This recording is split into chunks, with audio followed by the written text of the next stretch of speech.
What's up, Michigan? What's up, lacrosse fans? Best time of year. Playoffs underway on the boys' side. Girls getting going this week.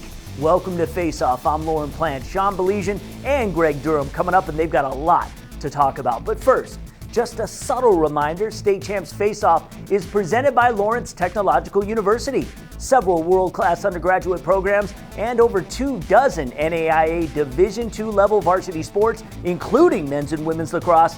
You can recruit yourself by visiting ltuathletics.com. Let's get to your highlights. We start with the ladies. A Friday afternoon matchup as the Brighton Bulldogs went on the road to take on Farmington Hills Mercy. A good tune-up for both teams as the girls' side of the lacrosse state tournament starts up this week. The Marlins compete in Division II in the playoffs. 3 goals, the hat trick from the senior May Corte. Brighton got as far as the D1 state finals last season. Bulldogs got 4 goal efforts from both Gabby Mainhart and Georgia Gill. We move all the way to the remaining moments of the game. Tied at 11, Ella Toth with the game winner. Nice! Brighton wins a thriller over Mercy, 12-11. The boys lacrosse playoffs started last week, and we go to the west side of the state for a Division I matchup. Hudsonville meeting up with Holland West Ottawa. Hudsonville won the regular season matchup 13-11, and they got a pair of goals from Gibson Koch and Gabe Diedelman. Eagles, however, trailing at the half.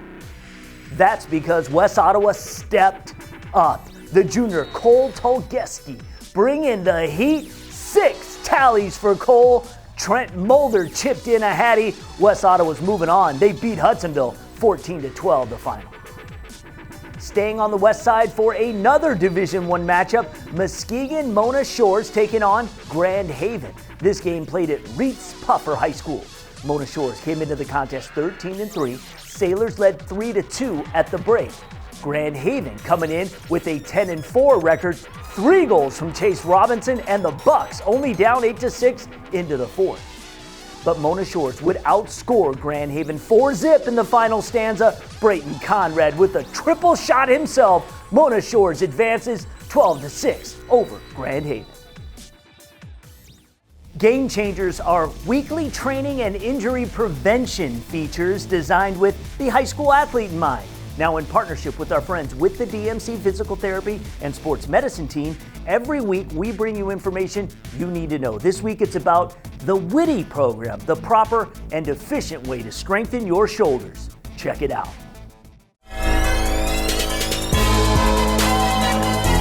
Hi, I'm Laura Ramos with DMC Physical Therapy and Sports Medicine, and today on Game Changers, we're going to be showing you the Witty Shoulder Strength Training Program. Most upper body strength training programs focus on the big muscles around the shoulder, like the bench press, the overhead press, and even push-ups. It's important, however, to balance the muscles around the shoulder blade along the back. These are your stabilizers. This can be accomplished by doing the Witty program. This is actually 4 exercises for the back of the shoulder blade. Each of the exercises stands for the position that the shoulder is in while you're exercising. I'm here with Jack from Rochester High School, and he's going to demonstrate the Witty Shoulder Strength Training Program. We're going to start with the W. Get on a bench and lay like this with your chin in neutral position, just like that.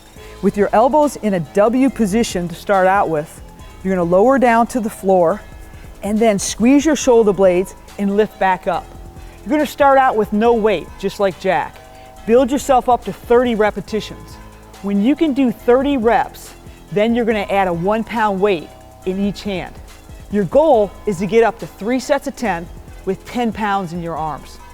Now we're going to do the I exercise in Witty. Same position, this time arms at your side in this I position. Go down to the floor. Using your shoulder blades, squeeze and pull those arms up so they're parallel to the floor, even with your hips. Again, start out with 3 sets of 10 reps with no weight, and then progress 1 pound at a time on each hand, with your goal being 10 pounds, 30 reps. Next, do the T in Witty. This time you can progress and go to a ball. It's unstable. Your arms are in this T position. He's going to go down to the ground with his elbows straight. Squeezing with those shoulder blades, he's going to bring his arms back up. Same deal, no weight on, go for 3 sets of 10 reps. Eventually, add 1 pound to each side, and increase till you get to the point where you can do 10 pounds each hand, 30 reps. The last exercise is the Y. Again, on the ball for balance, he's going down with his elbows and then reaching up in a Y position, squeezing through those shoulder blades. 3 sets of 10, no weight, pick it up to 30 reps, and then gradually increase 1 pound at a time for your goal being 10 pounds, 30 reps. Each one might be a little bit different because another muscle group might be stronger. So you can vary these between exercises and not have the same amount of resistance. For more sports performance tips or to make an appointment with a DMC physical therapist or orthopedic specialist, visit dmc.org/gamechangers. Do you have a sports injury, or are you just looking to take your game to the next level? Then go where the pros go. DMC Physical Therapy and Sports Medicine. For immediate care, call 313-910-9328 or visit dmc.org/gamechangers.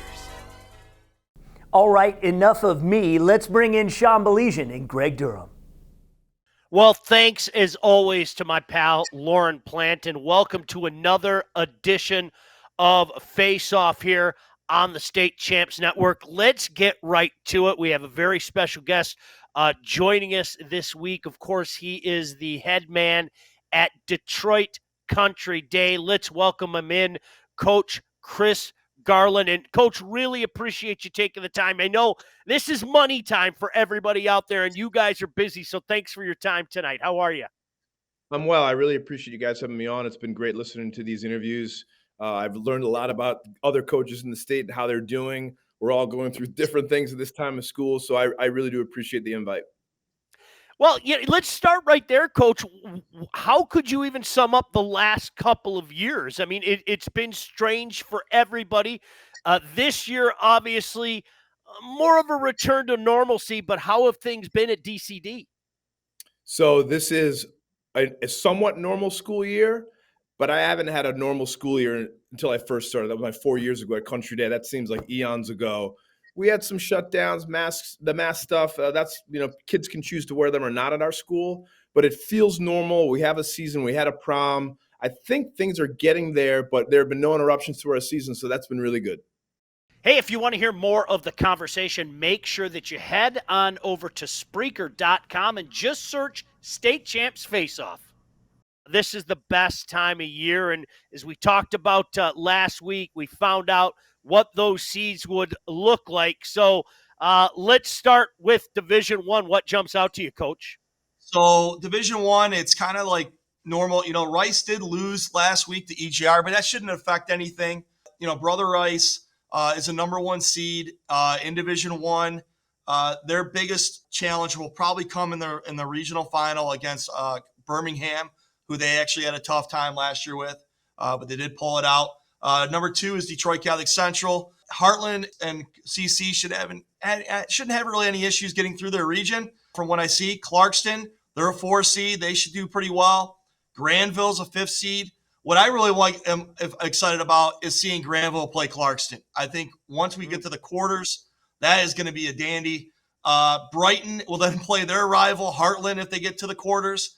That'll be a dandy. Midland gives some people some problems. CC, we'll see with that. And then Lake Orion would have to, they'll probably come out of their region, but they'll take on Brother Rice when Brother Rice hopefully comes, or not hopefully, but if they do come out of their region against Birmingham. Division II, FHC. I just don't think, I just expect them to be in the finals. Detroit Country Day, they should get through their region final is going to be against Cranbrook. Cranbrook is probably one of the most improved teams in the state of Michigan. I agree wholeheartedly with that. They're a solid team. You have East Grand Rapids, who just upsets Brother Rice. They are just playing really well. Hazlitt is playing well. They're the 4 seed. Grand Rapids Catholic Central, you cannot look away from them. They are going to be right there. We are the 6th seed. We're going to have a tough regional final. I think if we get there, it'll be I think it's going to be against De La Salle. Don't take anything away from Grosse Pointe South. They still have to play De La Salle on Friday. That could be a dandy. So whoever we get out of that, it's going to be a tough game. It's not going to be easy by any means. And then Okemos, they're the 7th seed, and Portage Northern's the 8.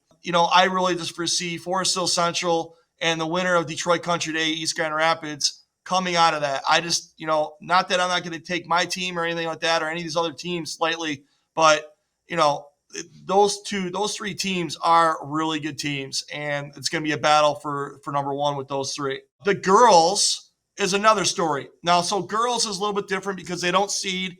So I was looking at some of the stuff, and what I was, like I said, people, when I look at these, I'm looking at the best teams in that region that are going to probably come out. I could be dead wrong on this, but Forest Hills Northeastern and Rockford should end up in the final. And then I'm looking at the Brighton region, Region 2 in Division 1. LU and Ann Arbor Pioneer, if LU gets through their game, I'm talking Livonia United, and then Ann Arbor Pioneer gets to theirs, they will play in that regional semi, and then they'll have the right to play Brighton, who is a KLA champ. Brighton's a really good team. You have Region 3, you're going to have Birmingham Bloomfield Hills playing in the regional semis, and then they get to play Grosse Pointe South. So really, this is where I'm talking about where we're seeding. You really have the 2 best teams in that region playing in the semifinals rather than the final. But don't give Grosse Pointe South anything. They can pull that out. Midland and Heartland, I just foresee those 2 finishing in the Region 4 final. They're both good teams. Heartland is playing pretty well for the girls there. Division 2, wow, dude, you have a dandy in Region 5. If that regional final finishes the way it does, you're going to have East Grand Rapids versus Forest Hill Central. I mean, you can't get any more rivalries than that.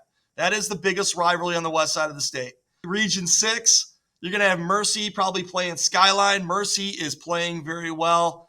Skyline seems to be doing pretty well as well. I just haven't seen them play.